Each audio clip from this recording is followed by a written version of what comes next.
Hello students, good morning again. I hope कि हर लोग अच्छे से स्टडी किए, पिछले पूरे वीडियोस मेरे देखे। चलो आगे भी हमको कंटिन्यू करना है। एंड वेरी कॉन्ग्रेट्स कि आप सब थ्योरेटिकल अच्छे से कंप्लीट किए और आज से हम लोग सी का मेन टॉपिक प्रोग्रामिंग शुरू करने जा रहे हैं। जैसे कि आपको पता है कि सी इज अ प्रोग्रामिंग लैंग्वेज और आज के वीडियो से हम लोग प्रोग्राम स्टार्ट करना चाह रहे हैं, राइट? तो प्रोग्रामिंग स्टार्ट करने के पहले मैं आपको स्टार्टिंग का कुछ बेसिक नोट्स भी दे दे रहा हूँ।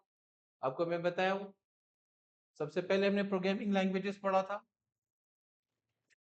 सबसे पहले टॉपिक मैंने पढ़ाया था प्रोग्रामिंग लैंग्वेज। प्रोग्रामिंग लैंग्वेजेस के नोट्स, इसका स्क्रीनशॉट ले लेना और अच्छे से नोटबुक में लिख लेना, right? Programming languages, low level languages सब एक्सप्लेन किया मैंने। High level language, right? इसका स्क्रीनशॉट ले लो और नोटबुक में अच्छे से लिख लेना। क्लियर? राइट। प्रोग्रामिंग लैंग्वेजेस होने के बाद हमने टॉपिक पढ़ा है वेरिएबल्स एंड कांस्टेंट, उसके भी नोट्स है, उसके स्क्रीनशॉट ले लीजिए। प्रोग्रामिंग लैंग्वेजेस हो गया, उसके बाद next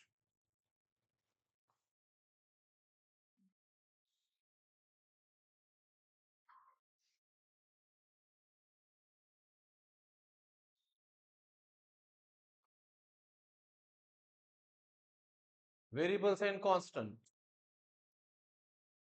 variables and constant, screenshot ले लो। वेरिएबल्स एंड कांस्टेंट, ये सारे एग्जाम में क्वेश्चंस आते हैं।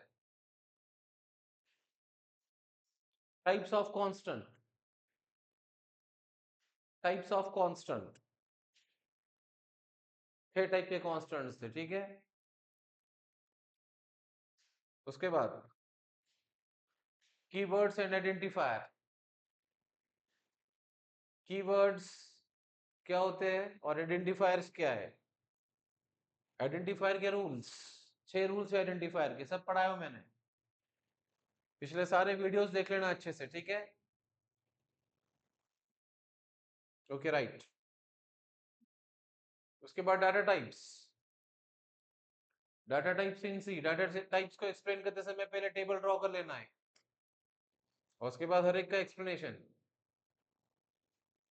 वेरिएबल्स को कैसे डिक्लेयर करते हैं और उसके बाद सभी का एक्सप्लेनेशन। इंट क्या है, फ्लोट क्या है और कैर क्या है। स्क्रीनशॉट ले लो सभी के। Variables and constant, keywords and identifier, data types in C. Clear? Okay. उसके बाद फिर एक टॉपिक मैंने पढ़ाया हूं,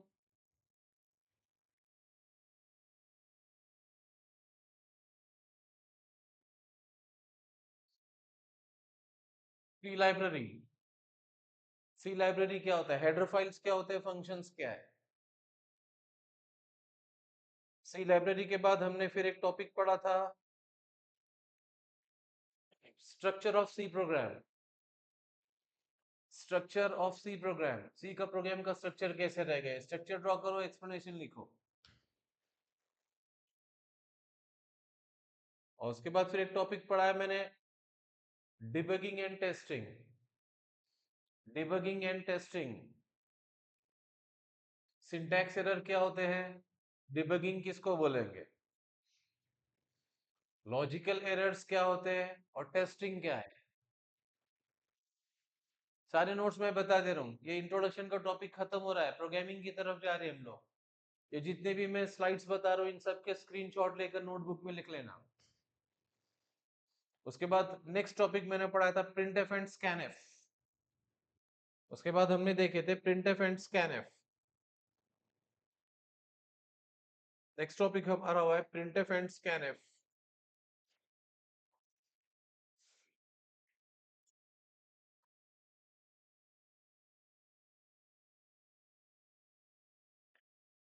अगर एग्जाम में क्वेश्चन आता है व्हाट इज प्रिंटफ, तो प्रिंटफ को इस तरह से एक्सप्लेन कर सकते हैं हम। सबसे पहले प्रिंटफ का सिंटैक्स, इसके अलग अलग एग्जांपल, ये प्रिंटफ इसका आउटपुट, ये प्रिंटफ, अलग अलग एग्जांपल्स मैंने लिख कर दिया था ये, और इसका एक्सप्लेनेशन।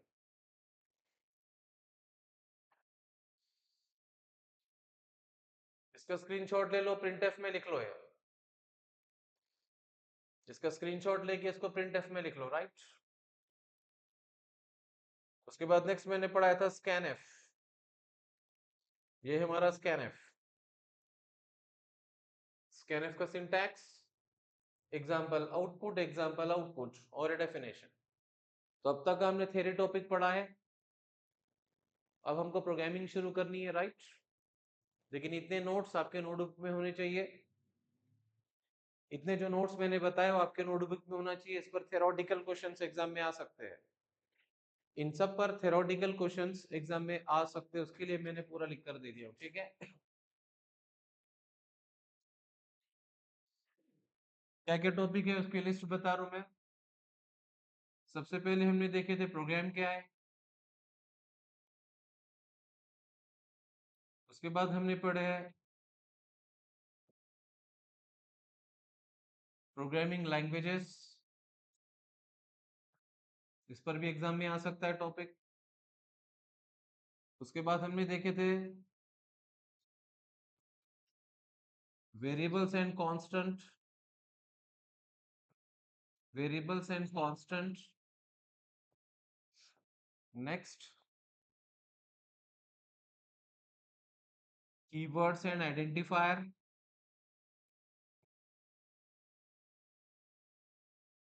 Next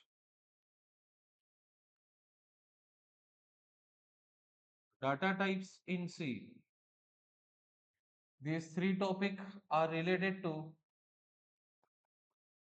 variable declaration. ये सीक्वेंस में नोट्स आने चाहिए आपके, यही सीक्वेंस में आपके नोट्स आने चाहिए। उसके बाद हमने पढ़े सी लाइब्रेरी क्या होती है। उसके बाद हमने पढ़े structure of C program. Structure of C program. और उसके बाद हमने पढ़े debugging and testing. Debugging and testing. These three topics are related to C program स्ट्रक्चर के, सी का प्रोग्राम कैसे बना। और उसके बाद फिर मैंने दो टॉपिक पढ़ाया, और वो है, एक था मैंने आपको प्रिंटफ फंक्शन पढ़ाया, और उसके बाद स्कैनफ फंक्शन पढ़ाया। These two topics are related to input output in C. यही सीक्वेंस में आपके नोट्स होने चाहिए। अब इसके बाद हम लोग प्रोग्रामिंग चालू करने वाले, राइट। अब तक ये हमने पिछले जो 9-10 वीडियोस हमने देखे ना बेटा, तो वो 9-10 वीडियोस जो थे वो पूरा इंट्रोडक्शन है प्रोग्रामिंग को अच्छे से समझने के लिए। प्रोग्राम को बहुत अच्छे से करने के लिए ये सारी चीजें हमको अच्छे से आनी जरूरी है, और इनको अच्छे मार्क्स लेने के लिए इसके नोट्स भी आपको चाहिए। तो मैंने ये सीक्वेंस दे दिया हूँ, और इन सब के स्लाइड्स मैंने बता दिया, आप स्क्रीनशॉट ले लिए वाले हैं। एक एक पूरे टॉपिक यही सीक्वेंस में आपके होने चाहिए, right. Now this is enough. अब खत्म, अब हम यहाँ से प्रोग्रामिंग की तरफ जा रहे हैं। क्लियर, चलो राइट। इसका भी स्क्रीनशॉट ले लीजिए, ताकि आपको नोट्स बनाते समय आसानी हो कि हमको कौन से ऑर्डर में लिखना है। क्लियर हो गया, ओके राइट। तो अभी हम लोग, अब नेक्स्ट जो टॉपिक है हमारा प्रोग्रामिंग। क्लियर, अगला टॉपिक हम प्रोग्रामिंग की तरफ जा रहे हैं नेक्स्ट। ओके, हर लोग अभी अवेयर है, हर लोगों को अभी अच्छे से मैंने हर एक टॉपिक को अच्छे से खोल खोल के समझाया हूँ कि प्रोग्राम को किस तरह से किया जाता है, वेरिएबल्स को कैसे डिक्लेयर करना है, कौन से वेरिएबल्स लेना है, वेरिएबल्स के नाम कैसे होने चाहिए, प्रिंटफ कैसे यूज करेंगे, स्कैनफ कैसे यूज करेंगे। अब इन सब को यूज करके, अब तक पिछले वीडियो में जितना हमने पढ़ा था वो सब को यूज करके अब हमको प्रोग्राम बनाना है। वेरी फर्स्ट प्रोग्राम, सबसे पहला प्रोग्राम हमको करना है, write a program to calculate the expression X square plus 2y upon X cube minus 3y। इसके लिए हमको एक प्रोग्राम बनाना है। इस प्रोग्राम का पर्पस ये है कि आपको एक कैलकुलेट करके बताना है z equals to X square plus 2y upon X cube minus 3y। इसका प्रोग्राम, इसको बोलेंगे कि मैथमेटिकल एक्सप्रेशन, राइट। तो चलो प्रोग्राम बनाते समय सबसे पहला काम ये रहेगा कि हमारा हेडर फाइल इंक्लूड कर देंगे, हैश इंक्लूड stdio.h।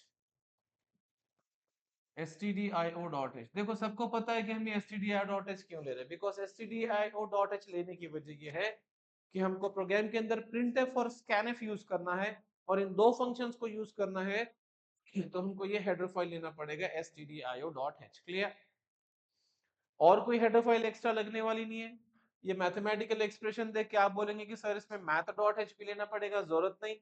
math.h कब लेना पड़ेगा? जब आपको cos फंक्शन यूज करना है, sin फंक्शन यूज करना है, एक्सपोनेंशियल फंक्शन यूज करना है, स्क्वायर रूट फंक्शन यूज करना है, तो प्लस माइनस करने के लिए कोई हेडर फाइल को लेने की जरूरत नहीं। बस एक हेडर फाइल अभी फिलहाल सफिशिएंट है। जैसे जैसे हेडर फाइल्स लगेंगे मैं बताता जाऊंगा, ठीक है? हेडर फाइल का पार्ट खत्म हो गया, उसके बाद मेन फंक्शन लिख के हमने प्रोग्राम को स्टार्ट किया। ये मेन फंक्शन का ओपनिंग, ये मेन फंक्शन का क्लोजिंग। आप जो भी प्रोग्राम करना है इसमें करना है, okay? In every program, in every C program, this is the at least part. Okay, this is the required part. हर प्रोग्राम के अंदर इतना पार्ट हमको लगने वाला है। Clear? Okay, now come to the program. अभी मुझे ये प्रोग्राम करना है X square plus 2y upon X cube minus 3y। सबसे पहला पार्ट होता है हमारा मेन फंक्शन के अंदर वेरिएबल डिक्लेरेशन। आपको बताया था मैं। अभी सबसे पहले ये देख लो कि इसके लिए हमको कितने वेरिएबल्स लगने वाले हैं। अब ये 2 और 3 तो कांस्टेंट है, तो हमको वेरिएबल्स कौन सा लगने वाला है? वेरिएबल्स कौन सा लगने वाला है? x, y और z, तीन वेरिएबल्स लगेंगे। क्लियर? अब ये तीन वेरिएबल्स के अंदर कौन से टाइप का डाटा आने वाला है? नंबर आएंगे या कैरेक्टर आएंगे? ऑब्वियसली इसमें नंबर्स ही आएंगे क्योंकि कैलकुलेशन कर रहे हैं हम। अच्छा, फिर अभी इस नंबर्स में फ्रैक्शनल पार्ट आ सकता है या नहीं आ सकता है? मे बी आ सकता है। तो जब फ्रैक्शनल पार्ट आ सकता है तो हम लेंगे फ्लोट। तो पहला पार्ट मेरा ये रहेगा कि हमें तीन वेरिएबल्स को डिक्लेयर कर लेंगे। फ्लोट वेरिएबल ले लेंगे, फ्लोट x, y, z। अगर हम इंटीजर लेंगे तो भी चलेगा, लेकिन इंटीजर लेने से प्रॉब्लम क्या आएगा कि अगर x की वैल्यू में 2.5 दूंगा तो वो 2.5 की जगह सिर्फ 2 लेगा, क्योंकि इंटीजर में फ्रैक्शनल पार्ट नहीं आता है। तो अगर आपको पता है कि फ्रैक्शनल पार्ट आ सकता है तो फ्लोट ले लेना। इंटीजर कब लेने का बेटा? जब आपको पक्का पता है, जब आपको पक्का मालूम है कि फ्रैक्शनल पार्ट नहीं आता तो इंट लेने का, नहीं तो नहीं। क्लियर? तो मुझे z कैलकुलेट करना है। z कैलकुलेट करना है तो मुझे इनपुट क्या करना पड़ेगा? x और y की वैल्यू। x और y की वैल्यू मुझे इनपुट करना पड़ेगा। तो इनपुट कैसे करते हैं मैंने बता दिया। अभी यहाँ लिख दूं मैं। इनपुट करने के लिए पहले हम printf को एक मैसेज दे देंगे। क्या मैसेज देंगे?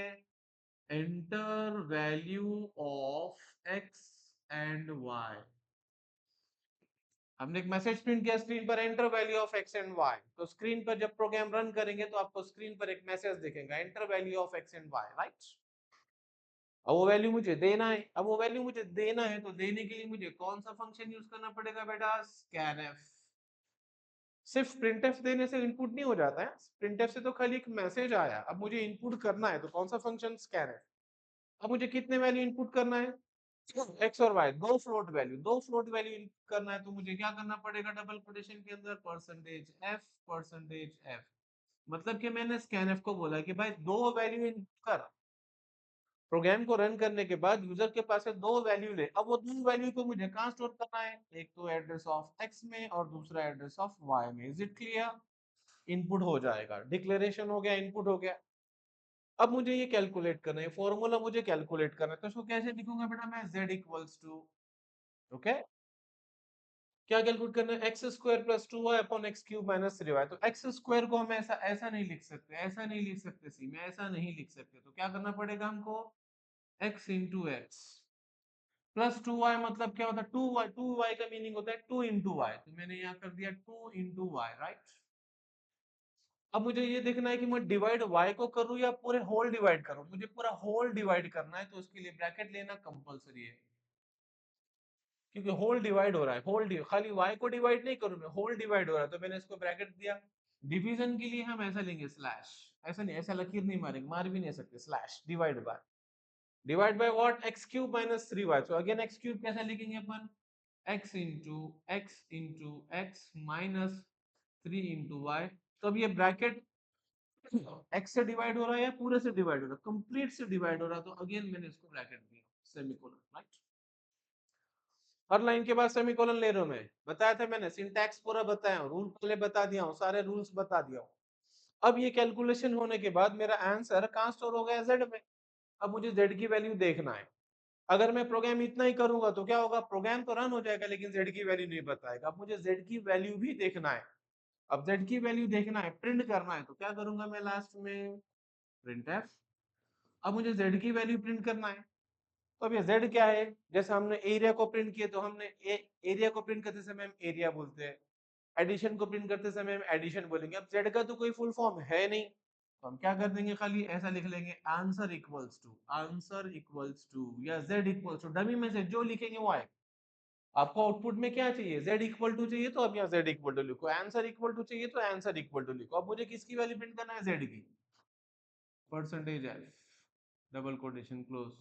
अच्छा, अगर मैं परसेंटेज f की जगह आंसर इक्वल टू z बोल दिया तो आउटपुट में भी ऐसे ही जाएगा, आंसर इक्वल टू z। तो मुझे z नहीं प्रिंट करना है, मुझे क्या प्रिंट करना है, z की वैल्यू। तो z की वैल्यू प्रिंट करना है तो पहले z फ्लोट है तो पहले यहाँ परसेंटेज f दो, फ्लोट वैल्यू प्रिंट करना है, डबल कोटेशन क्लोज, किसकी वैल्यू, z। ये हो गया हमारा प्रोग्राम प्रो। This is your first program, this is the first program of C. और मुझे लगता है कि इस प्रोग्राम का एक एक लाइन, एक एक बिट आपको समझ में आ रहा है। सबसे पहले तो हमारे मेमोरी में तीन वेरिएबल्स डिक्लेयर हो जाएंगे। वेरी फर्स्ट हमारे मेमोरी में तीन वेरिएबल्स डिक्लेयर हो जाएंगे, x y z, और इन तीनों के लिए चार चार चार चार बाइट्स एलोकेट हो गई। इसके लिए 4 बाइट्स, इसके लिए 4 बाइट्स, इसके लिए 4 बाइट्स। पहला पॉइंट क्लियर हो गया, पहला लाइन। ओके, इस प्रोग्राम को रन करने के बाद, आपके आउटपुट पर एक मैसेज आएगा। क्या मैसेज आएगा, इस प्रोग्राम को रन करने के बाद आपके आउटपुट पे एक मैसेज आएगा, enter value of X and Y, क्योंकि हमने ये दिया। और स्कैनफ हमको यहाँ लाके छोड़ देगा, स्कैनफ हमको यहाँ लाकर छोड़ देगा। तो अब हम क्या करेंगे, यहाँ से कोई भी दो वैल्यू दे देंगे। तो मैंने पहली वैल्यू दे दी यहाँ पर 6.9 और दूसरी वैल्यू दे दिया 2.4। तो ये 6.9 कहाँ के स्टोर हो गया, x में, और ये 2.4 कहाँ के स्टोर हो गया, y में। ये स्कैनफ खत्म। अब कंट्रोल यहाँ आएगा। अब जो भी मैंने x और y की वैल्यू दिया था, अकॉर्डिंग टू दैट ये कैलकुलेशन होगा और इसकी जो भी वैल्यू आ रही z में आ जाएगी। हो गया यहाँ तक। और उसके बाद लास्ट फाइनल प्रिंटफ क्या करेगा, आपके स्क्रीन पर आंसर इक्वल्स टू, यहाँ पे जो भी z की वैल्यू थी वो आपको यहाँ बता देगा। This is your output. ये आपका प्रोग्राम, ये मेमोरी और ये आउटपुट। अब अगर इस प्रोग्राम को मैं और एक बार रन करता हूं तो फिर मुझे पूछेगा enter value of X and Y, फिर हम x और y का वैल्यू देंगे, फिर हमको z बता। इस तरह से हमको हर एक प्रोग्राम बताना है। बार बार मुझे इतना पार्ट बताने की जरूरत नहीं, बट इंटरनली हमको पता होना चाहिए कि हमारे इंटरनली प्रोग्राम में क्या हो रहा है, कि जब हम वेरिएबल्स को डिक्लेयर कर रहे हैं तो क्या हो रहा है, जब हम प्रिंटफ दे रहे हैं तो क्या हो रहा है, स्कैनफ दे रहे हैं तो क्या हो रहा है। ये सारी चीजें हमको इंटरनली पता होनी चाहिए, उसके लिए मैं बार बार बता रहा हूँ। So this is your first C program and I think ये सारी चीजें आपको अच्छे से क्लियरली समझ में आ रही होगी। क्लियर, इजी है। ओके, सी बहुत इजी है, लेकिन कब इजी है, मैं पढ़ाऊंगा तो, राइट। क्योंकि मेरे पिछले पूरे वीडियोस, बार बार बता रहा हूँ, डायरेक्ट ये वीडियो नहीं देखने के, मेरे पिछले 10 वीडियोस अपलोडेड है। आपको सीक्वेंस में from the first day, from the first video जब आप देखेंगे तो आपको सी एकदम इजी लगेगा, नहीं तो सी बहुत डिफिकल्ट है। जिंदगी भर सी आपको समझ में आने वाला नहीं है, राइट। अच्छे से अगर सी पढ़ना है तो फ्रॉम द फर्स्ट वीडियो, पहले वीडियो से मेरे अच्छे से देखेंगे, इसके अच्छे से नोट्स बनाएंगे। और आज से हम लोग प्रोग्रामिंग शुरू कर दी, अब प्रोग्रामिंग चलेगी। अब नियर अबाउट ऐसे 400, बार बार मैं बता रहा हूँ, ऐसे तकरीबन 400 प्रोग्राम्स में लेने वाला हूँ, 400 प्रोग्राम्स। अभी जो पहला टॉपिक चल रहा है ना मेरा प्रिंटफ स्कैनफ, ऐसे कम से कम 30 टू 40 एग्जांपल्स मैं लूंगा। जब ये 30 टू 40 एग्जांपल्स आप पढ़ लेंगे ना, तो प्रिंटफ स्कैनफ आपका परफेक्ट हो जाएगा, राइट। फिर अगला टॉपिक मैं पढ़ाऊंगा, उस पे 30-40 प्रोग्राम्स, फिर अगला टॉपिक पढ़ाऊंगा, ऐसे करते करते तकरीबन 400 प्रोग्राम्स हम लोग लेने वाले हैं। अच्छे से सीख हो जाएगा, नो प्रॉब्लम, डरने का नहीं, राइट। चलो क्लियर हो गया फर्स्ट प्रोग्राम। ओके, इसका स्क्रीनशॉट ले लेना। हाँ, और अब इन प्रोग्राम को कंप्यूटर पे कैसे टाइप करना, उसको कैसे रन करना, उसका कैसे आउटपुट देखना, वो मेरे अगले वीडियो में आना है। आज मैं सिर्फ बता रहा हूँ आपको प्रोग्राम्स कैसे लिखते हैं। अब इन प्रोग्राम्स को आप कंप्यूटर पे कंपाइलर को ओपन करके प्रोग्राम को कैसे टाइप करने का, एरर्स कैसे निकालने का, प्रोग्राम को रन करके आउटपुट कैसे देखना, ये मेरा अगले वीडियो में आने वाला है। क्लियर। तो ये हमारा पहला प्रोग्राम हो गया। चलो राइट, तो अभी हम लोग जाते हैं अगले प्रोग्राम पर, राइट। सेम इसी तरह से अगला प्रोग्राम है मेरा, write a program to calculate the given expression. वैसे ही और एक एग्जांपल लिया, मैंने, write a program to calculate the given expression. तो देखो, तुम लोग अभी खुद से इसको ट्राई कर लेना। वैसे तो मैं बताऊंगा, लेकिन मोस्टली अभी ये प्रोग्राम आप बना सकते हैं, क्योंकि ऐसा ही एक प्रोग्राम अभी मैंने बताया, ऐसे ही एक प्रोग्राम मैंने बताया, अभी और एक बता रहा हूँ। लेकिन मैं एक्सपेक्ट करता हूँ ये प्रोग्राम तुमको खुद को आना चाहिए। चलो ठीक है, मैं लिख रहा हूँ, आप लोग उसको देखना कि वो राइट है क्या नहीं। ठीक है, तो सबसे पहले अगेन मैं क्या करूंगा, सबसे पहले हेडर फाइल इंक्लूड कर दूंगा, हैश इंक्लूड stdio.h, ये हर प्रोग्राम में लगेगा। उसके बाद मैं ले लूंगा मेन फंक्शन, और उसके बाद मेरा प्रोग्राम स्टार्ट, ये प्रोग्राम एंड, इसमें मुझे प्रोग्राम लिखना है। चलो अभी मुझे ये प्रोग्राम करना है, D equals to B square minus 4ac। तो बताओ इसके अंदर कितने वेरिएबल्स लग रहे हैं, जो भी वैल्यू चेंज होती है वो वेरिएबल। तो इसमें वेरिएबल्स कितने हैं बेटा, ए है, बी है, सी है, डी है, 4 वेरिएबल्स, 4 फ्लोट वेरिएबल्स लग रहे हैं। तो यहाँ पे मैंने फ्लोट इसलिए ले रहा हूँ क्योंकि यहाँ पर भी फ्रैक्शनल पार्ट आ सकता है, ए की वैल्यू 2 भी हो सकती है, 2.5 भी हो सकती है। तो जहां पर पॉइंट आ सकता है तो हम फ्लोट ले लेंगे। ओके, जहां पर पॉइंट आ सकता है, हमको पता है कि इसमें भी फ्रैक्शनल पार्ट, जैसे टेम्परेचर 32 भी हो सकता है, 32.9 भी हो सकता है, तो क्या लेंगे, बेस्ट फ्लोट। तो जहां पर हमको लगता है कि फ्रैक्शनल पार्ट हो सकता है, पॉइंट हो सकता है, तो आप उसको फ्लोट ले लेना। ठीक है,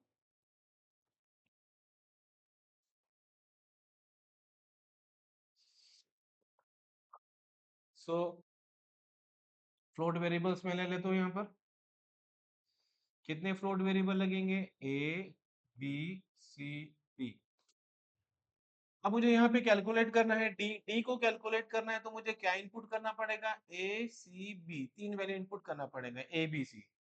तो इनपुट करने के लिए मैं यहाँ लिख देता हूँ printf, क्या इनपुट करना है मुझे, enter value of A, B, C, right.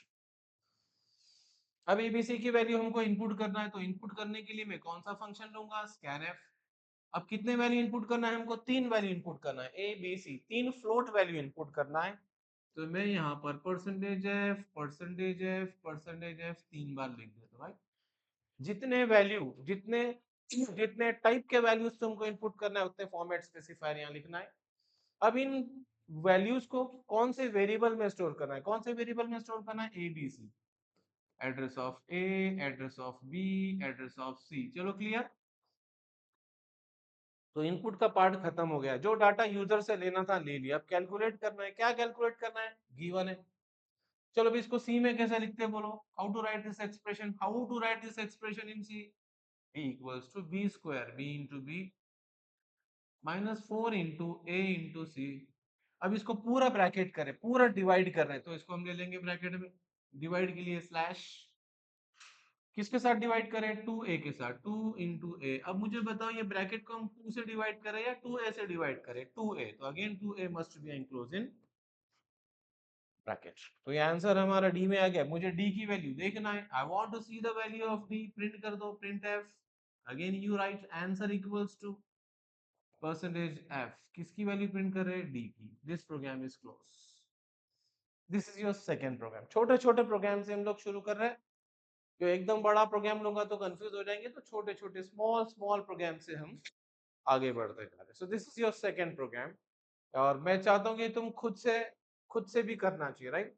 इस टाइप के कोई भी मैथमेटिकल एक्सप्रेशन आप उठाओ मैथ से और उसका प्रोग्राम करके देखो। Clear, this is your second program. Okay, कोई डाउट्स, नो प्रॉब्लम, चलो राइट, ठीक है। Now we go to third program. अभी मुझे तीसरा प्रोग्राम करना है। पहले दो प्रोग्राम्स एक ही टाइप के थे, जिसमें आपको कुछ मैथमेटिकल एक्सप्रेशन, इस टाइप के एग्जाम प्रोग्राम्स एग्जाम में आ सकते हैं। हाँ, इस टाइप के प्रोग्राम्स आपके एग्जाम में पूछ सकता है, ठीक है। अब मुझे तीसरा प्रोग्राम करना है, it's very simple. Write a program to calculate area of circle. ये प्रोग्राम तो हमने एग्जाम्पल में भी लिया था, राइट। स्कैनफ का और प्रिंटफ जो पढ़ा है ना मैंने, उसके एग्जाम्पल में भी यही प्रोग्राम लिया था। छोटा सा प्रोग्राम है, 4 लाइन का प्रोग्राम है। एरिया ऑफ सर्कल कैलकुलेट करना है ना। What is the formula of area of circle, if you want to calculate area of circle, you know the formula, a equals to pi R square, this is the formula, a equals to pi R square. चलो area of circle calculate करना है, तो चलो area of circle के लिए मुझे input करना है r की वैल्यू, कैलकुलेट करना है a की वैल्यू। चलो इसका प्रोग्राम बना देते हैं। अगेन प्रोग्राम बनाने के लिए सबसे पहला काम आपको क्या करना पड़ेगा, again you right hash include stdio.h, उसके बाद रहेगा मेन फंक्शन। क्लियर, चलो इसके लिए वेरिएबल्स कितने लगेंगे, पाई तो कांस्टेंट है, पाई इज कांस्टेंट, तो वेरिएबल्स कितने, इसमें सिर्फ दो वेरिएबल्स है, आर और A. So first I declare variables float, again float variable लिया मैंने ए एरिया आर रेडियस। अब मैंने एरिया के लिए ए नाम का वेरिएबल लिया तो आगे भी ए आएगा, अगर मैं एरिया के लिए एरिया लेता हूं तो आगे भी एरिया आएगा। ऐसा नहीं हो सकता है कि यहाँ पे तुम अलग नाम लिए इधर अलग लिए इधर अलग लिए, रॉन्ग हो जाए। एक बार तुमने जो नाम से यहाँ वेरिएबल डिक्लेयर किया वही नाम से उसको यूज करना। वेरिएबल को डिक्लेयर करते समय तुमने यहाँ जिस नाम से वेरिएबल को डिक्लेयर किया वही नाम से यूज करना, राइट? नहीं तो इधर अलग इधर अलग। तो मैंने दो वेरिएबल्स ले लिया, मुझे इनपुट क्या करना है? मुझे इनपुट करना है रेडियस। तो रेडियस को इनपुट कैसे करेंगे? पहले हम प्रिंटफ से एक मैसेज दे देंगे। क्या मैसेज देंगे? Enter radius. ये स्क्रीन पे आ जाएगा। प्रोग्राम को रन करने के बाद ये स्क्रीन पे आ जाएगा एंटर रेडियस। तो इनपुट करने वाले को पता हो जाएगा, अरे हाँ मेरे को यहाँ रेडियस देना है। चलो रेडियस को इनपुट करना है, तो इनपुट करने के लिए मुझे कौन सा फंक्शन लेना पड़ेगा? scanf। how many values we are getting, how many values we are reading from the user? only one value radius। Radius input करना है। अब रेडियस और एरिया दोनों भी इनपुट मत कर दो, एरिया तो फाइंड करना है, एरिया तो कैलकुलेट करना है। तो एरिया को कैलकुलेट करने के लिए मुझे इनपुट क्या करना पड़ेगा? Only radius. तो हम रेडियस इनपुट कर लेंगे, एक फ्लोट वैल्यू इनपुट कर लेंगे यूजर से और उसको स्टोर कर देंगे आर में, चलेगा। अब उसके बाद मुझे एरिया कैलकुलेट करना है। सो एरिया के लिए फॉर्मूला मुझे पता है, ए इक्वल्स टू, यहाँ पे ए लिया तो यहाँ ए आएगा, या ए आर है तो यहाँ ए आर, इधर अलग इधर अलग इधर अलग, रॉन्ग हो जाएगा। A equals to pi R square, you don't write pi, there is no pi symbol on the keyboard, right? So you write the value of pi 3.14 pi r square into r, ये आपका calculation हो जाएगा। तो जो भी हमने radius input किया, जो भी r की वैल्यू हमने इनपुट किया, अकॉर्डिंग टू दैट, उस अकॉर्डिंग आपका एरिया कैलकुलेट हो जाएगा a में।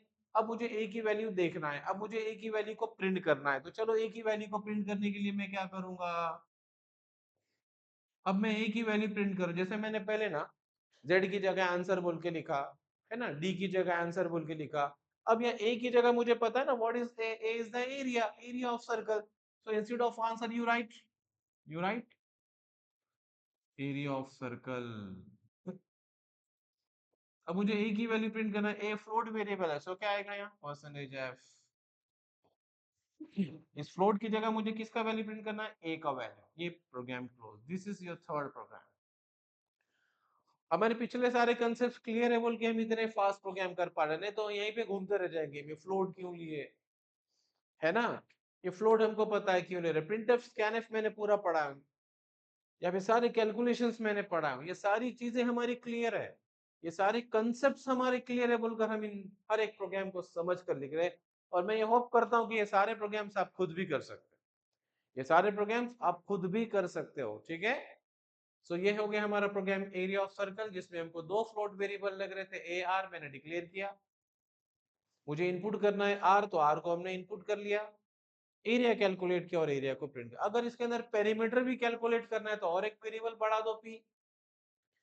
अगर मुझे पेरीमीटर भी कैलकुलेट करना है तो और एक वेरिएबल बढ़ा दो पी, यहाँ पे पी कैलकुलेट कर दो और एरिया पेरीमीटर दोनों को प्रिंट कर दो। एक ही प्रोग्राम में दोनों भी कैलकुलेट कर सकते हैं आप। एक प्रोग्राम में अगर मुझे दोनों को कैलकुलेट करना है तो आप कैलकुलेट करो। चलो मुझे एरिया के साथ साथ पेरीमीटर भी कैलकुलेट करना है। पेरीमीटर का फॉर्मूला क्या है? 2 पाई आर। अगर दोनों को कैलकुलेट करना है तो मैं क्या करूंगा? और एक वेरिएबल बढ़ा दिया यहाँ पे पी। अब क्या करते हैं, हम एरिया के बाद में पेरीमीटर भी कैलकुलेट कर लूंगा, P equals to 2 pi R. अच्छा, अगर मैं यहाँ पी की जगह पीई ले लेता हूँ तो चलेगा क्या? नहीं, यहाँ आने के बाद कंपाइलर एरर दे देगा, व्हाट इज पीई, क्योंकि कंपाइलर को तो हमने पी बताया, कंपाइलर को पता नहीं व्हाट इज पीई, तो फेंक देगा प्रोग्राम को, एरर बोलेगा। तो यहाँ जो वेरिएबल्स है वही आना चाहिए, तो यहाँ हमने पी लिए, तो यहाँ पर भी हमको पी लेना पड़ेगा। अब दोनों कैलकुलेट हो गए, दोनों को प्रिंट करना है। अब ये दोनों को प्रिंट करने के लिए हम दो अलग अलग प्रिंटफ नहीं लेंगे, एक ही प्रिंटफ में कर सकते। चाहे तो आप इन उनको दो प्रिंटफ में भी प्रिंट कर सकते हैं। कैसा? आप पहले प्रिंटफ ले रहे और उसमें प्रिंट कर रहे area of circle equals to percentage F A, ऐसा कर रहे। फिर और एक प्रिंटफ ले रहे, और एक प्रिंटफ ले रहे, और यहाँ पे प्रिंट कर रहे क्या? Perimeter of circle, perimeter of circle equals to float value of P, ऐसा कर रहे। अगर कर रहे इनको एक में भी लिए तो अच्छा, इसका आउटपुट क्या आएगा? इसका आउटपुट क्या आएगा बेटा? पहले आएगा आउटपुट में क्या आएगा? पहले एरिया इक्वल्स एरिया, सॉरी पहले क्या आएगा? Area of circle, area of circle equals to A की वैल्यू आ जाएगी और कर्सर वहीं रहेगा। कर्सर कब तक चेंज नहीं होगा? जब तक ये वो यहां तक नहीं आए। अब दूसरा जो आउटपुट है पेरीमीटर, वो यहीं पे आएगा, एक ही लाइन पे। अगर मैं चाहता हूं कि अब अगला आउटपुट अगले लाइन पर आना, तो मुझे यहाँ बैक स्लैश एन लगाना पड़ेगा, बताया था ना मैंने। चलो मैं दो दो प्रिंट एफ लेने के बजाय मैं इसको एक प्रिंट एफ में भी कर सकता हूँ, मैं इसको एक प्रिंट एफ में भी कर सकता हूँ। उसको कैसे करेंगे देखते हैं। ये दोनों को मुझे एक ही प्रिंट एफ में करना है, तो क्या करूंगा मैं? देखो आप प्रिंट एफ, ए की और पी की वैल्यू एक ही प्रिंट एफ से प्रिंट कर रहा हूं मैं। हाँ, तो कैसे करूंगा? पहले area of circle equals to, ये डमी मैसेज आएगा। अब मुझे एक ही वैल्यू प्रिंट करना है, तो मैंने क्या दिया यहाँ? Percentage F. अब मैं चाहता हूं कि मेरा आउटपुट एरिया एक लाइन पर आना, पेरीमीटर एक लाइन पर आना। अगर मैं चाहता हूं कि अलग अलग लाइन पर आना, तो बैक स्लैश एन लगा दो। तो एरिया ऑफ सर्कल प्रिंट करेगा, लाइन चेंज करेगा। अब मुझे पेरीमीटर अगली लाइन पर चाहिए, अलग से प्रिंट एफ लेने की जरूरत नहीं। अब क्या करेंगे? Perimeter of circle equals to percentage F, double quotation close करो। तो एरिया ऑफ सर्कल भी प्रिंट हो जाएगा, पेरीमीटर ऑफ सर्कल भी प्रिंट हो जाएगा, अलग अलग लाइन पर। अब यहाँ फॉर्मेट स्पेसिफायर कितने हैं? एक और दो। यहाँ मुझे किसकी वैल्यू प्रिंट करना है? वेरिएबल ए की, तो ये ए आएगा। डबल कोटेशन क्लोज करके कॉमा देने का, कॉमा के बाद ए। और यहाँ मुझे किसकी वैल्यू प्रिंट करना है? पी की, राइट। ये हो गया। तो आउटपुट में कैसे आएगा? आउटपुट में कैसे आएगा? Area of circle, area of circle equals to, यहाँ ए की वैल्यू प्रिंट हो जाएगी। पहला फॉर्मेट स्पेसिफायर, पहले वेरिएबल। अगर तुम गलती से यहाँ पर ए कॉमा पी की जगह पी कॉमा ए लिखते तो आउटपुट रॉन्ग आ जाए। एरिया इक्वल्स टू बोल के पेरीमीटर की वैल्यू बताएगा, पेरीमीटर इक्वल्स टू बोल के एरिया की वैल्यू बताएगा। This is logical mistake, right. उसके बाद ये बैक स्लैश एन, कर्सर नीचे आएगा और कर्सर नीचे आने के बाद बता देगा perimeter of circle equals to P की value. This is your output. ये हो गया प्रोग्राम। एक्चुअल में मैंने प्रोग्राम तो पहले सिर्फ एरिया ऑफ सर्कल के लिए लिखा, लेकिन बाद में मैंने इसको पेरीमीटर भी ऐड कर दिया, तो हम ऐसे कितने भी कैलकुलेशन कर सकते हैं और एक साथ में कितने वैल्यू भी प्रिंट कर सकते हैं। एक प्रिंट एफ में आप कितने भी वैल्यू प्रिंट कर सकते हैं। अगर आपने चार कैलकुलेशन किए तो चारों के लिए चार प्रिंट एफ लेने की जरूरत नहीं, एक ही प्रिंट एफ में हम चारों को भी प्रिंट कर सकते हैं, राइट। समझ में आ गया? तो सबसे पहले मैंने वेरिएबल्स डिक्लेयर किया हूं, उसके बाद रेडियस इन किया, एरिया पेरीमीटर कैलकुलेट किया और प्रिंट कर दिया। चलो समझ में आ गया प्रोग्राम सबको? ये बहुत इजी है, बहुत इजी है। लेकिन कब इजी है? अगर हमारा इंट्रोडक्शन, अगर हमारे प्रीवियस टॉपिक्स हमको अच्छे से समझ में आ गए, अच्छे से क्लियर है, तो ये टॉपिक हमारे लिए बहुत इजी है। नहीं तो सी बहुत हार्ड है। C is not an easy language. C is a very difficult language. But if you know it very well, अगर इसको आप अच्छे से समझे, अच्छे से पढ़े, उसका ग्रामर अच्छे से समझे, उसका इंट्रोडक्शन अच्छे से समझे, तो C बहुत इजी है। आपको पता होगा कि शायद ये प्रोग्राम करने के लिए हमको पिछले 10 वीडियो देखना पड़ा। पिछले 10 वीडियो देखने के बाद हमको ये प्रोग्राम करना पड़ रहा है। ऐसा नहीं कि हम पहले दिन आ गए और प्रोग्राम चालू कर दिए। नहीं, प्रोग्रामिंग को चालू करने के लिए, इंग्लिश को सीखने के लिए पहले हमको 1 महीना 2 महीने पहले इंग्लिश का पूरा ग्रामर सीखना पड़ता है। डायरेक्ट पहले दिन ही आकर कोई इंग्लिश में बात करना शुरू नहीं करता है।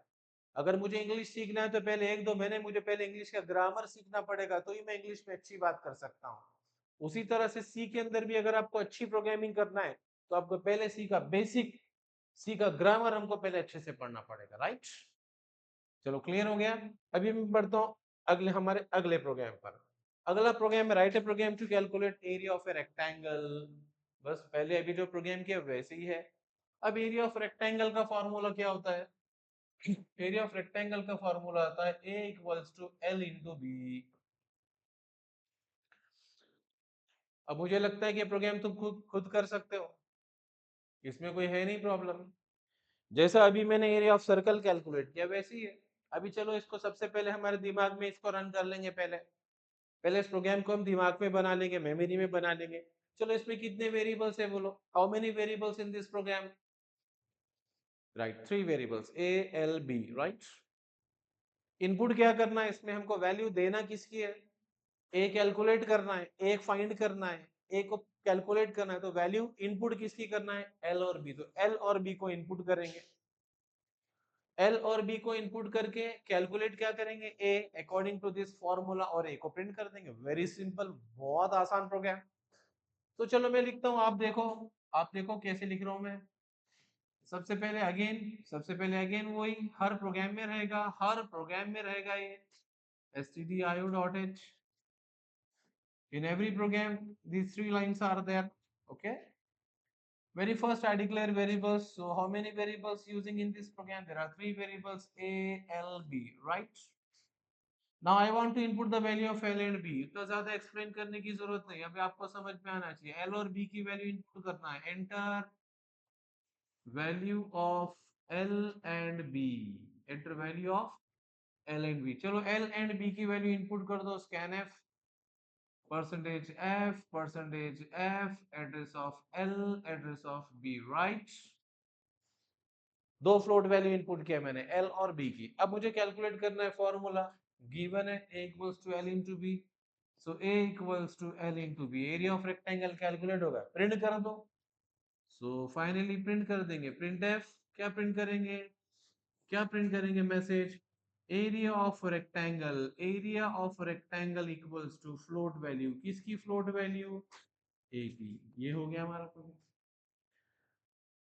शायद अब तो परफेक्ट है। ऐसे बहुत आगे थोड़े लॉजिकल एग्जांपल्स आएंगे, इतनी इजी भी नहीं रहेंगे, थोड़ा थोड़ा लॉजिक भी आते जाएगा। फर्स्ट आप इतना समझ लो कि प्रोग्राम कैसे बनाते, क्योंकि एक बार आपको ना प्रोग्राम बनाने आ गया तो आप लॉजिक सोच सकते हो कि प्रॉब्लम को कैसे करना। अभी तो बहुत सिंपल दे रहा हूँ, बहुत आसान प्रोग्राम दे रहा हूँ मैं। अगर आप एक बार प्रोग्राम अच्छे से समझ लेंगे तो लॉजिक पर अच्छे से ध्यान दे सकते हैं। अपने तो आपको ये भी नहीं आ रहा है, लॉजिक भी नहीं आ रहा है, दोनों में परेशान, कुछ भी नहीं होगा। पहले एक चीज अच्छे से समझ लीजिए कि सी का प्रोग्राम कैसे बनाते हैं, ठीक है? तो ये हमारा तीसरा प्रोग्राम हो गया एरिया ऑफ रेक्टेंगल। और ऐसे ही मैंने और एक प्रोग्राम किया एरिया ऑफ क्यूब। एक सीरी के प्रोग्राम है, एक ही टाइप के प्रोग्राम से ये पूरे। अब मुझे एरिया ऑफ क्यूब कैलकुलेट करना है। अब एरिया ऑफ क्यूब का फॉर्मूला क्या है, a equal to 6s²। Again formula given है। अब सबसे आसान, अभी फिर से हम क्या करेंगे, पहले इसको हमारे दिमाग में बना देंगे, पहले हमारे माइंड में इस प्रोग्राम को बना देंगे। चलो इसमें सबसे पहले ये देखो वेरिएबल्स कितने लगने आते हैं। How many variables in this program, 2 variables, a और s। Again float variables, right? जहां खास तौर पे बोल दिया इंटीजर तो ही लेने के, दो वेरिएबल्स a और s, 6 कांस्टेंट है, छोड़ दो। इनपुट क्या करना है मुझे, s को इनपुट करेंगे, a को कैलकुलेट करेंगे, a को प्रिंट कर देंगे, खत्म, प्रोग्राम फिनिश्ड, सिंपल। चलो करेंगे इस प्रोग्राम को। ओके चलो राइट, सबसे पहले अगेन वही इतना लिखना कि बस ऐसे आदत पड़ जाना। प्रोग्राम बनाना ऐसा इजी हो जाएगा हमारा, बहुत इजी हो जाएगा, राइट? कितने वेरिएबल्स लग रहे हैं बेटा इसमें, दो वेरिएबल्स, एक a और एक s। और मुझे इनपुट किसकी वैल्यू करना है, s की वैल्यू। चलो s की वैल्यू इनपुट करेंगे। आ रहा है कि नहीं है प्रिंटफ स्कैनफ समझ में, आ रहा है ना सबको, राइट? सो यहाँ पर हम इनपुट कर देंगे एंटर वैल्यू ऑफ s। चलो s का वैल्यू इनपुट करने के लिए scanf कितने वैल्यू इनपुट कर रहे हैं हम, एक फ्लोट वैल्यू इनपुट कर रहे हैं s की, और a कैलकुलेट कर लेंगे, a इक्वल टू 6s²। और a जो कैलकुलेट हुआ है उसको प्रिंट कर देंगे, printf area of cube equals to float value of a। ये प्रोग्राम है ना, इजी है कि नहीं? पिछले तीन प्रोग्राम्स एक ही टाइप के थे, पिछले तीनों प्रोग्राम्स एक ही टाइप के थे। जैसा ये area of cube, area of rectangle, area and perimeter of a circle. इसमें क्या करें हमने, रेडियस इनपुट किए, एरिया पेरीमीटर कैलकुलेट करके प्रिंट किए, रेडियस इनपुट किए, एरिया पेरीमीटर कैलकुलेट करके प्रिंट कर दी। इसमें एल और बी इनपुट किए, एरिया ऑफ रेक्टेंगल कैलकुलेट करके प्रिंट किए। इसमें हमने एस इनपुट किए और एरिया ऑफ क्यूब कैलकुलेट करके प्रिंट कर दिया। एक टाइप के प्रोग्राम्स, एक ही टाइप के प्रोग्राम्स। और इसके पहले स्टार्टिंग में मैंने दो प्रोग्राम्स बताया था, जिसमें हमने कैलकुलेट किया था x² + 2y upon x³ - 3y। और उसके बाद के प्रोग्राम में हमने कैलकुलेट किया था d = b² - 4ac upon 2a, जो क्वाड्रेटिक इक्वेशन में हम इस फार्मूले को यूज करते हैं, राइट? क्वाड्रेटिक इक्वेशन का भी प्रोग्राम आगे आएगा, लेकिन उसके अंदर कंडीशंस लगेंगे, वो आगे देखेंगे। अभी हमारा प्रोग्राम में बहुत सारे टॉपिक आगे बढ़ने वाले हैं, कंट्रोल स्टेटमेंट्स आने वाले, लूपिंग स्टेटमेंट्स आने वाले, एरे है, फंक्शन है, पॉइंटर है, स्ट्रक्चर है, यूनियन है, बहुत सारे टॉपिक्स हमको इसमें ऐड करना है। अभी हम सिर्फ स्टार्टिंग का टॉपिक पढ़ रहे हैं, इनपुट एंड आउटपुट। छोटे छोटे सी के प्रोग्राम्स कैसे किए जाते हैं, इनपुट कैसे करते हैं, आउटपुट कैसे करते हैं, वही सीख रहे हैं। धीरे धीरे नए नए टॉपिक को मैं इसमें ऐड करता जाऊंगा, राइट। ओके, सो अब मैं जा रहा हूं हमारे अगले प्रोग्राम पर। The next program is write a program to calculate simple interest. आपको सिंपल इंटरेस्ट कैलकुलेट करने का एक छोटा सा प्रोग्राम बनाना है, इंटरेस्ट। अब एग्जाम में कभी कभी इनके फॉर्मूले गिवन होते हैं, यानी तो कभी आपको फॉर्मूले याद भी रखना पड़ेगा, राइट। चलो, सिंपल इंटरेस्ट का फॉर्मूला क्या होता है? सिंपल इंटरेस्ट का फॉर्मूला होता है simple interest equals to what, P into N into R upon 100. This is the formula to calculate simple interest. Simple interest भी होता है और कंपाउंड इंटरेस्ट भी होता है। वो कंपाउंड इंटरेस्ट आगे देखेंगे क्योंकि इसके मुझे मैथमेटिकल फंक्शन लगने वाला है, राइट। अब मुझे इसका प्रोग्राम बनाना है, राइट। ओके, बेटा सिंपल इंटरेस्ट मींस पता है, सिंपल इंटरेस्ट का मतलब होता है ब्याज कैलकुलेट करना। इसके लिए हमको तीन वैल्यू देना पड़ेगा। पी प्रिंसिपल अमाउंट, पी बोले तो क्या, प्रिंसिपल अमाउंट कि हम कितना लोन ले रहे हैं। एन मींस टर्म्स, कितने महीने में हम उसको रिपेमेंट करने वाले हैं। और R is the rate of interest कि हम कितने टक्के से, कितने रेट ऑफ इंटरेस्ट से हमको इंटरेस्ट पे करना। तो इस प्रोग्राम के लिए मुझे 100 कांस्टेंट है, 100 is a constant, so how many variables are there in this program? There are four variables: P, N, R, S, I. P principal amount, N number of months, R rate of interest, S I simple interest. चलो इसको करके देखते हैं अपन, हाँ।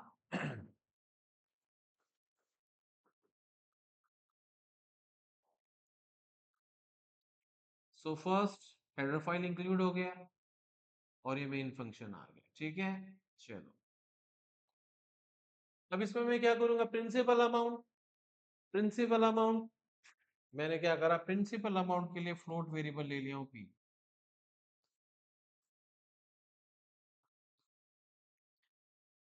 Variables should be short, variables should be meaningful.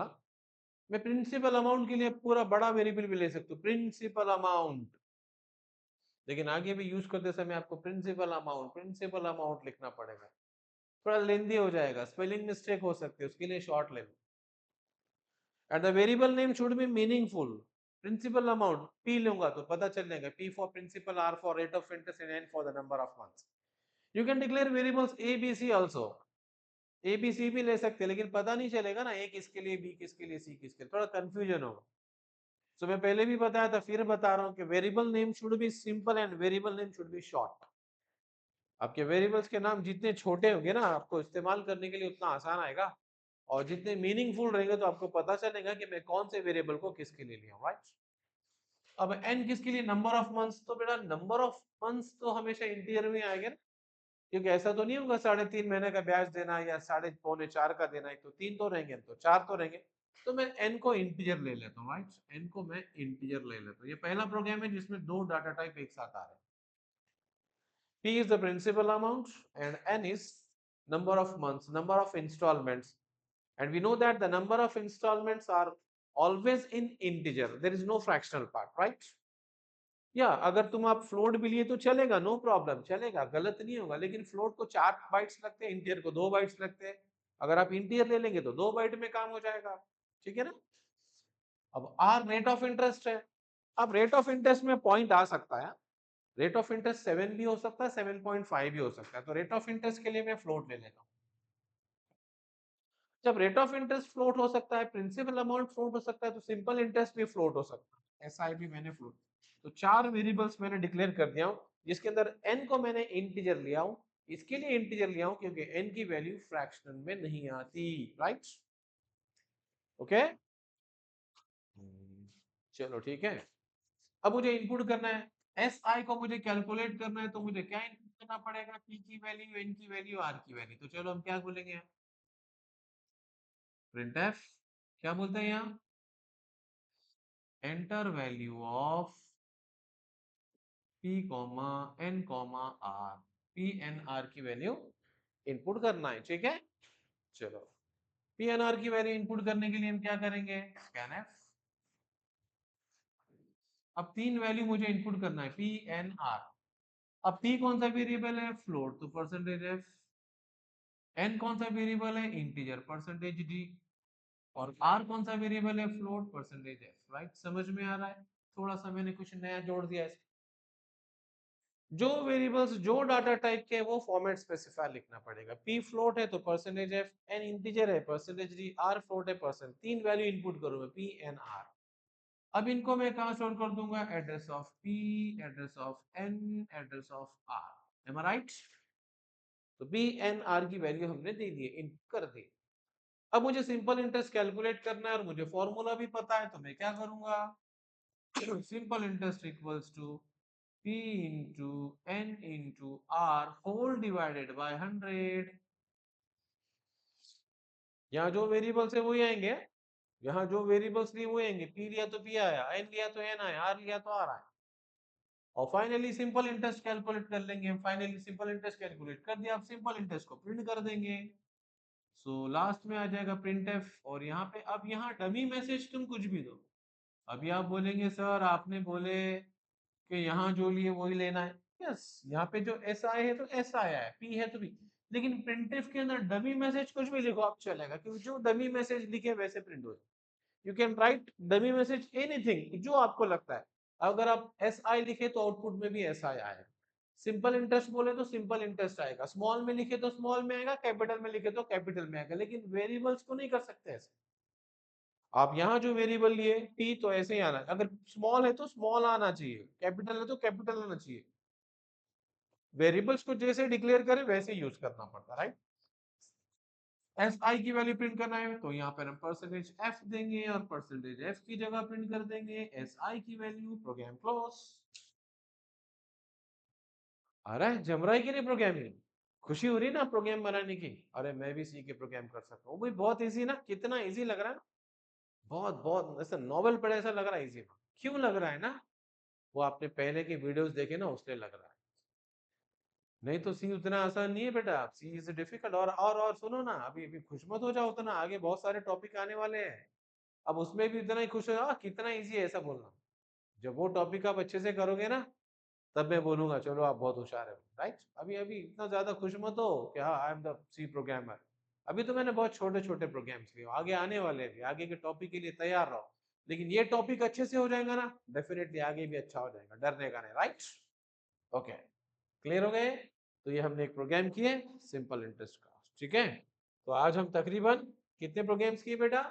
Simple interest का एक programme हो गया, एरिया ऑफ क्यूब 2, 3, 4, 5, आज नियर अबाउट 6 प्रोग्राम्स हमने किए।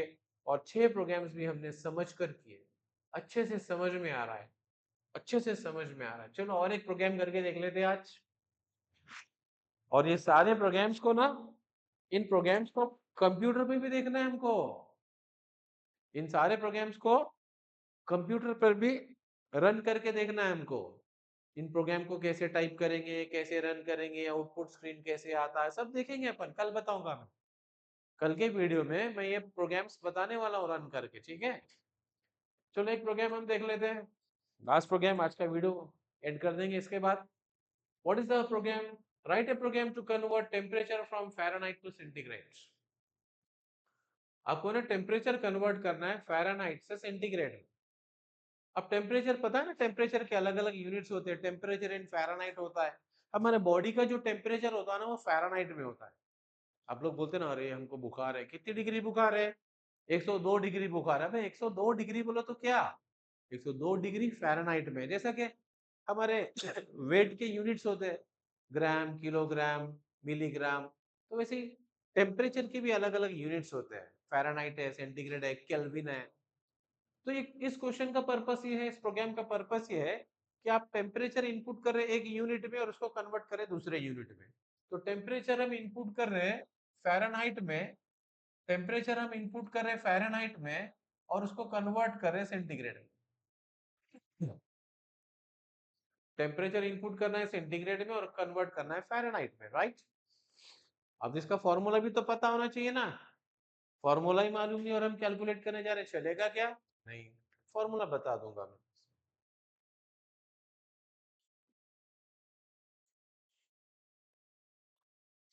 तो इसका फॉर्मूला है सेंटीग्रेड टू फ़ारेनहाइट ना, temperature from Fahrenheit to centigrade, C equals to 5/9 into F minus 32। ये फॉर्मूला है टेम्परेचर को कन्वर्ट करना है from centigrade to Fahrenheit, from Fahrenheit to centigrade. तो हमको टेम्परेचर कौन से यूनिट में देना है बेटा? हमको टेम्परेचर इनपुट करना है फ़ारेनहाइट में, तो प्रोग्राम हमको कन्वर्ट करके देना चाहिए सेंटीग्रेड में। क्लियर? हम लोग टेम्परेचर यहाँ पर कौन से यूनिट में इनपुट कर रहे हैं? फ़ारेनहाइट में, तो वो हमको कन्वर्ट करके देना चाहिए सेंटीग्रेड में। फ़ारेनहाइट पता है हमारा बॉडी टेम्परेचर हमेशा फ़ारेनहाइट में गिनते हैं, और आज हमारा टेम्परेचर 32 डिग्री सेल्सियस है एटमॉस्फेयर टेम्परेचर, तो उसको हम सेल्सियस में सेंटीग्रेड में बोलते हैं। अभी अगर आज का हमारा टेम्परेचर 28 डिग्री है तो वो सेंटीग्रेड में है, और बॉडी टेम्परेचर हम बुखार है बोलते हैं ना 100 डिग्री 102 डिग्री, तो वो फ़ारेनहाइट में होता है। तो यहाँ पर मुझे फ़ारेनहाइट में देना है और सेंटीग्रेड में निकालना है। तो अब इसके लिए कितने वेरिएबल्स लगेंगे हमको?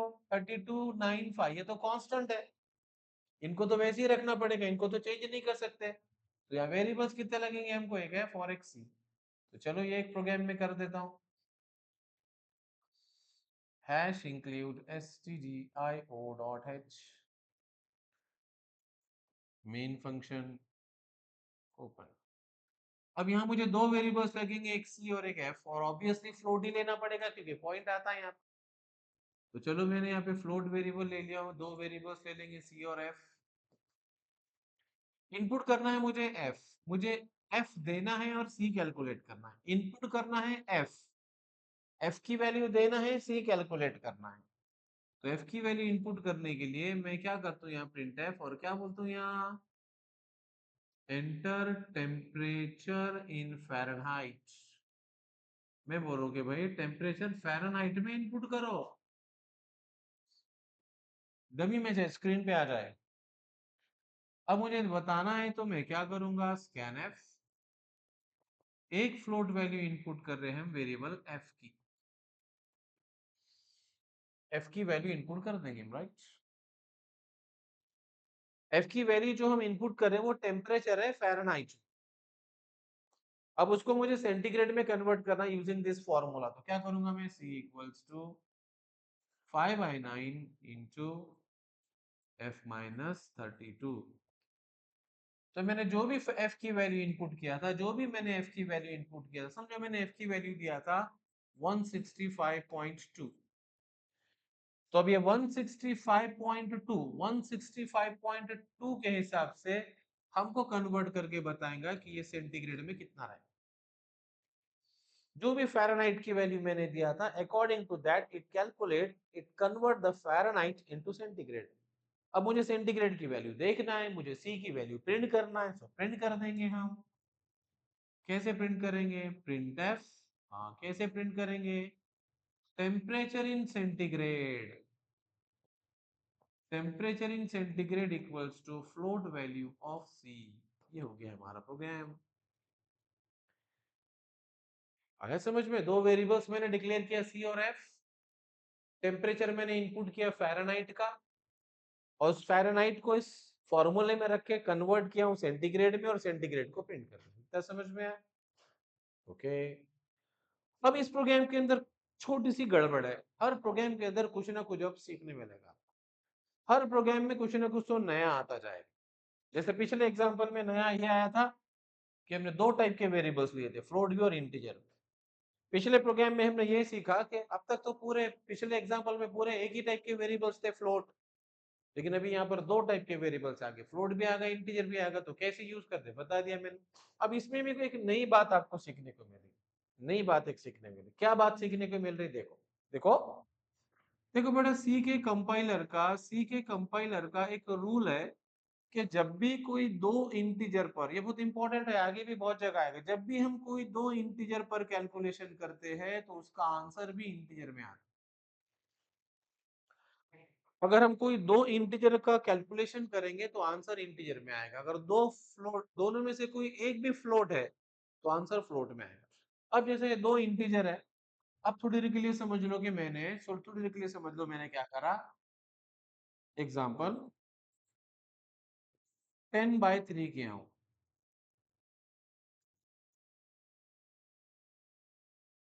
एग्जाम्पल समझ लो कि मैंने 10/3 किया हुआ, ध्यान से देखना। अब 10 इंटीजर है, 3 भी इंटीजर है, 10 इंटीजर है, 3 इंटीजर है। अब दोनों का आंसर भी इंटीजर में आ गया। अब 10/3 का आंसर, 10/3 का आंसर मैथमेटिक्स में आता है 3.33, आता है ना। 10/3 का आंसर मैथमेटिक्स में 3.33 आता है, लेकिन सी में अगर दोनों इंटीजर है तो आंसर भी इंटीजर। तो अब 10/3 का आंसर सी में इंटीजर में आएगा, मतलब वो 3.33 नहीं लेके आंसर उसका 3 होगा। ये समझो, दोनों इंटीजर है तो आंसर इंटीजर। और अगर दोनों में से कोई एक फ्लोट होता है, ये इंटीजर एक है और फ्लोट एक है, तो अब इसका आंसर आएगा फ्लोट में। कोई एक तो भी फ्लोट होना चाहिए। अब अगर वही मैंने ऐसा करा 10/, अब 3 की जगह मैंने 3.0 कर दिया, फ्लोट हो गया ना। 10/3.0 करते तो अब इसका आंसर आएगा 3.33। समझ में आ रहा है मैं क्या बता रहा हूँ? एक रूल हमेशा याद रखो, हाँ? और खास तौर पर डिवीजन करते समय अगर आप कहीं पर भी डिवीजन कर रहे हैं, डिवीजन, और दोनों इंटीजर है तो फ्रैक्शनल पार्ट नहीं आएगा, और दोनों में से कोई एक फ्लोट है तो फ्रैक्शनल पार्ट पूरा आएगा। क्लियर? अगर मैं 10/3 करता हूं तो आंसर 3.33। सी की बात कर रहा हूं मैं, मैथमेटिक्स में तो आंसर ये आता है, लेकिन सी के अंदर 10/3 का आंसर 3 आता है, 3.33 नहीं आएगा। लेकिन वही अगर हम 10.0 या 3.0 करते या दोनों को 0.0 लगाते तो आंसर। इतना रूल समझ में है? Now come to this point. अब मैं वापस प्रोग्राम की तरफ आता हूं। चलो, अब मुझे बताओ, यहाँ पे हमारा कैलकुलेशन हो रहा है। अब मुझे बताओ ये 5/9, कंपाइलर पहले कैलकुलेट करेगा 5/9, कंपाइलर पहले कैलकुलेट करेगा 5/9। अब मुझे बताना बेटा 5/9 की वैल्यू कंपाइलर क्या निकालेगा? जब कंपाइलर इस 5 बाय, पहले तो क्या करेगा कंपाइलर, 5/9 करेगा और इसको इससे मल्टीप्लाई करेगा। तो पहले बताओ 5/9 की वैल्यू क्या आएगी? अब अगर सी के अंदर हम 5/9 करते हैं तो एक्चुअल मैथमेटिक्स में इसका आंसर आता है 0.45। मैथमेटिक्स में इसका आंसर आता है 0.45, लेकिन सी के अंदर ये दोनों भी इंटीजर है बोल के इसका आंसर सिर्फ इंटीजर आएगा, और वो है 0। क्योंकि 5 भी इंटीजर है, 9 भी इंटीजर है। 5 भी इंटीजर है, 9 भी इंटीजर है। मैथमेटिक्स में इसका आंसर आएगा 0.45, लेकिन सी के अंदर दोनों इंटीजर है, ये दोनों भी इंटीजर है, तो इसका इंटीजर वैल्यू क्या है? 0.45 की इंटीजर वैल्यू क्या है? 0। तो अब ये 5/9 का आंसर कितना आ रहा है? 0। And when 0 is multiply by anything, answer 0। तो इस प्रोग्राम को रन करने के बाद आप कुछ भी दो, आपको आंसर 0 ही बताए। This is logical mistake. अरे समझ में मैं क्या बता रहा हूँ? इस प्रोग्राम के अंदर मिस्टेक है, इस प्रोग्राम के अंदर लॉजिकल एरर है। अगर आप इस प्रोग्राम को रन करके देखेंगे, आप देखो, आप उसको टेस्ट करो। अगर ऐसे प्रोग्राम को रन करके आप f की वैल्यू कुछ भी दो, 100 दो, आंसर 0, 200 दो, आंसर 0, 300 दो, आंसर 0, 0 0 0 चाहे। क्यों आ रहा है उसका रीजन समझो। क्योंकि यहाँ पर 5/9 है, तो पहले वो 5/9 कैलकुलेट करेगा, फिर उसको मल्टीप्लाई करेगा। तो 5/9 की वैल्यू कितनी आ जा रही है? 0 आ रही है। और जब 0 किसी से भी मल्टीप्लाई होता है तो आंसर पूरा 0 हो जाता है। अरे हाँ, तो फिर क्या करेंगे? तो कुछ नहीं करेंगे, उतना ज्यादा घबराने का नहीं, कुछ नहीं करेंगे, कुछ नहीं करेंगे। खाली क्या करेंगे, यहाँ 5/9 में से किसी एक को फ्लोट कर देंगे, किसी एक को फ्लोट कर देंगे। तो 9 के सामने मैं 0.0 लगा देता हूँ, चलेगा? अब आ जाएगा आंसर। अब ये फ्लोट हो गया ना, अब ये फ्लोट हो गया ना, पॉइंट जिसमें आ गया वो फ्लोट। अब ये फ्लोट होगा, मतलब अब इसका आंसर, अगर मैं ऐसे करता हूँ 5/9.0 करता हूँ, तो मैथ्स में भी इसका 0.4 आएगा और सी में भी 0.45। ठीक है, तो अब इसका आंसर आ जाएगा 0.45, and 0.45 multiply by this, you will get the answer. अब आपका प्रोग्राम करेक्ट। मतलब इस प्रोग्राम में अगर सिर्फ 0.0 भी नहीं लगाते, अगर हम 0.0 की कोई वैल्यू है क्या? 0.0 की कोई वैल्यू है क्या? नहीं है।